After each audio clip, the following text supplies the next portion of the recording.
Assalamualaikum warahmatullahi wabarakatuh. Alhamdulillahirabbil Assalatu wassalamu ala asyrofil anbiya'i wal mursalin sayyidina Muhammadin wa ala alihi washabihi ajmain. Amma ba'du. Pertama-tama yang paling utama adalah kita panjatkan puji serta syukur kita atas kehadirat Allah, karena berkat rahmatnya kita dapat berkumpul di tempat yang berbahagia ini.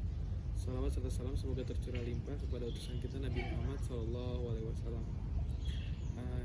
Perkenalkan, nama saya Maulana Yusuf Kautsar. Saya dari kelas AB 470910 gabungan dengan NIM 105012300248 dari Fakultas Ekonomi dan Bisnis dan Prodi jurusan Administrasi Bisnis.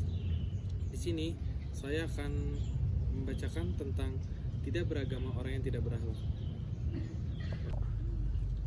Saudara-saudara sekalian, akhlak adalah fondasi utama dalam ajaran Islam. Banyak orang beribadah tapi masih berkata kasar, berbuat curang, dan menyakiti orang lain. Pada Rasulullah SAW pernah bersabda, "Sesungguhnya aku diutus untuk menyempurnakan akhlak yang mulia." Hadis riwayat Ahmad.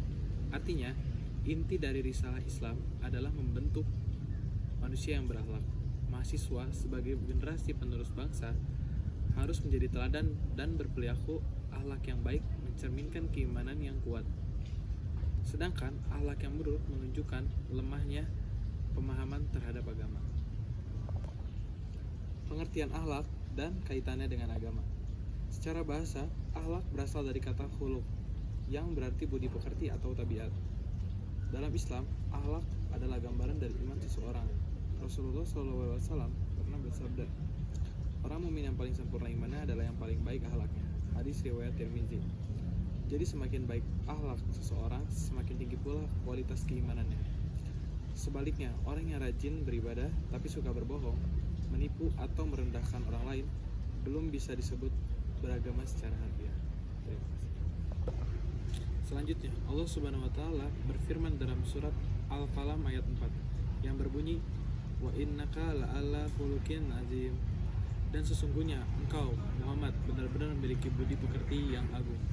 Ayat ini menjadi bukti bahwa akhlak mulia adalah ciri orang yang beriman. Selain itu, dalam surat Al-Hujurat ayat 11-12, Allah melarang kita untuk mencela, menggunjing, dan berprasangka buruk. Perintah ini menunjukkan bahwa menjaga akhlak sosial sama pentingnya dengan menjalankan ibadah ritual.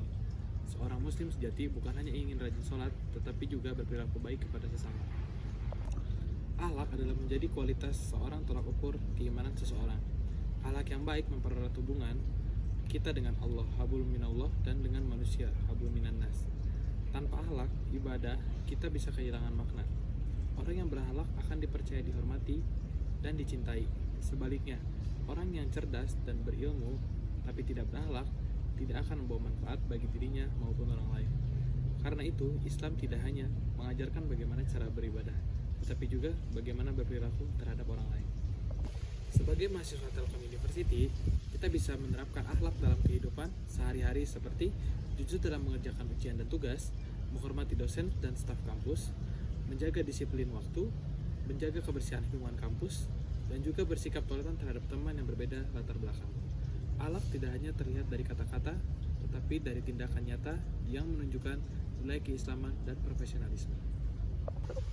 Sebaliknya, ketika seseorang tidak berakhlak, banyak hal buruk yang terjadi. Yang pertama, hilangnya kepercayaan orang lain. Yang kedua, rusaknya nama baik pribadi maupun lembaga. Dan yang terakhir, menurunnya moral masyarakat. Rasulullah SAW pernah bersabda, "Barang siapa yang tidak jujur, maka ia bukan termasuk golongan kami." Hadis riwayat Muslim. Jadi perilaku yang tidak berakhlak sama saja menjauhkan diri dari ajaran Rasulullah dan rahmat Allah Subhanahu wa taala. Tadi penjelasan tentang kesimpulan bahwa akhlak adalah inti dari agama Islam. Seorang yang tidak berakhlak sejatinya belum memahami makna beragama. Agama tanpa akhlak bagaikan pohon tanpa buah, indah dipandang tapi tidak memberi manfaat. Mari kita wujudkan keislaman kita bukan hanya dalam ibadah, tetapi juga dalam akhlak yang luhur, dalam kehidupan di kampus, dunia kerja, dan juga di masyarakat.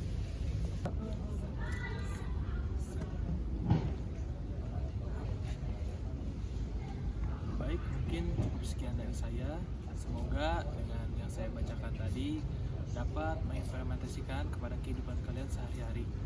Mungkin cukup sekian dari saya. Mohon maaf apabila ada kekurangan kata dan juga pengambilan kalimat, karena kesempurnaan hanya milik Allah Assalamualaikum.